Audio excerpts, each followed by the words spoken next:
हमारे हिंदी साहित्य में 14वीं शताब्दी से 16वीं के मध्य भाग तक का समय भक्ति काल के नाम से प्रसिद्ध है।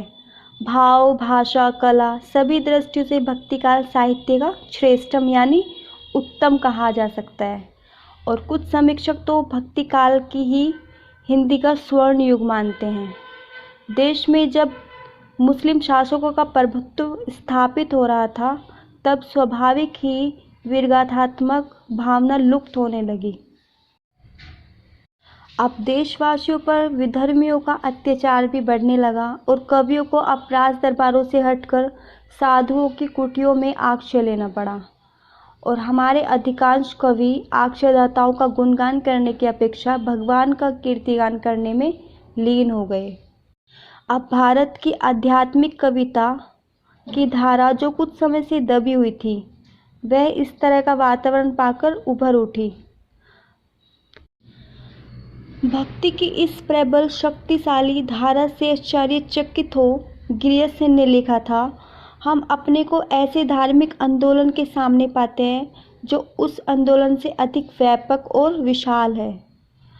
बिजली की चमक के समान पूरे प्राचीन धार्मिक मतों के अंधकार के ऊपर एक नवीन बात दिखाई दी। कोई भी यह नहीं जानता था कि यह बात कहाँ से और किस प्रकार से आई। वहीं यूरोपीय विद्वान प्रत्येक नवीन और अच्छी बात का संबंध सर्वदा यूरोप से जोड़ते चले आए हैं।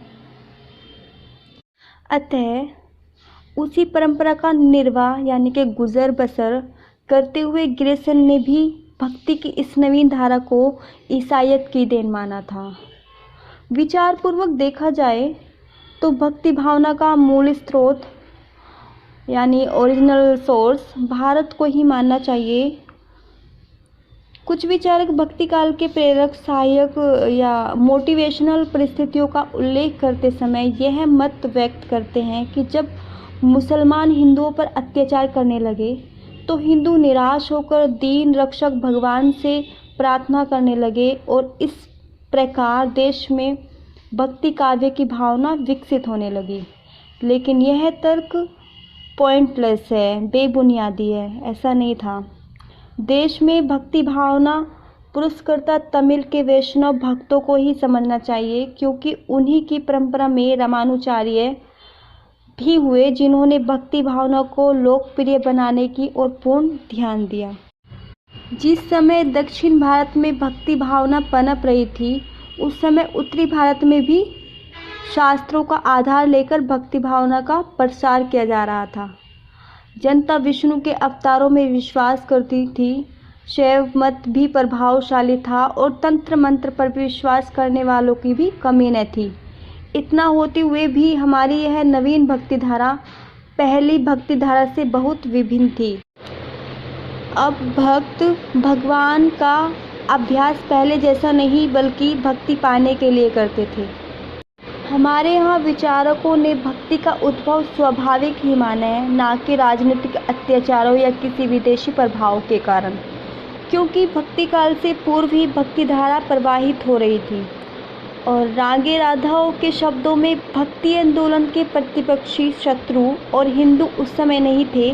भक्ति काल का प्रवाह उस समय भी निम्न जातियों और ब्राह्मण व उच्च जातियों के अलवारों से ही प्रारंभ हुआ यानी कि शुरू हुआ, जबकि भक्ति संप्रदाय उच्च वर्गों के अधिकारों के विरुद्ध थी। आदिकाल में हिंदी साहित्य से भक्ति का कोई लगाव नहीं था। तत्कालीन उस समय समाज में हिंदू मुस्लिम दो विचारधाराओं का पारस्परिक संघर्ष हो रहा था। एक तरफ हिंदू जो अपनी प्राचीन परंपराओं को विश्वास ले रक्षा कर रही थी और दूसरी तरफ मुस्लिम।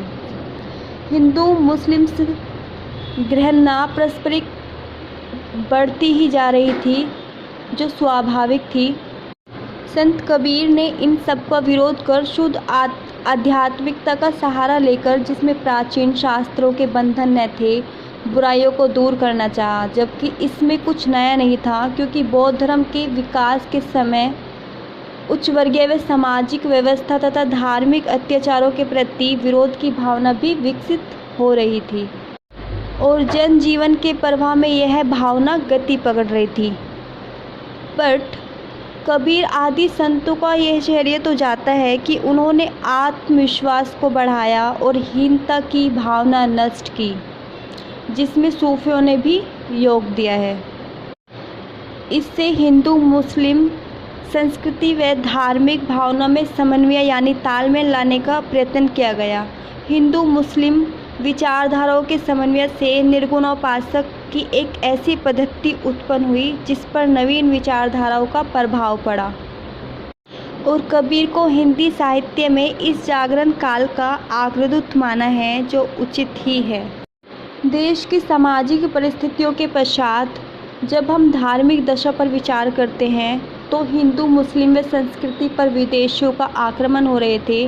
इसी बीच रामानंद ने लोक रक्षक राम की स्थापना की और राम की उपासना के दो रूप प्रचलित किए, जिनमें पहला कबीर के निराकार राम का और दूसरा था तुलसी के साकार राम का।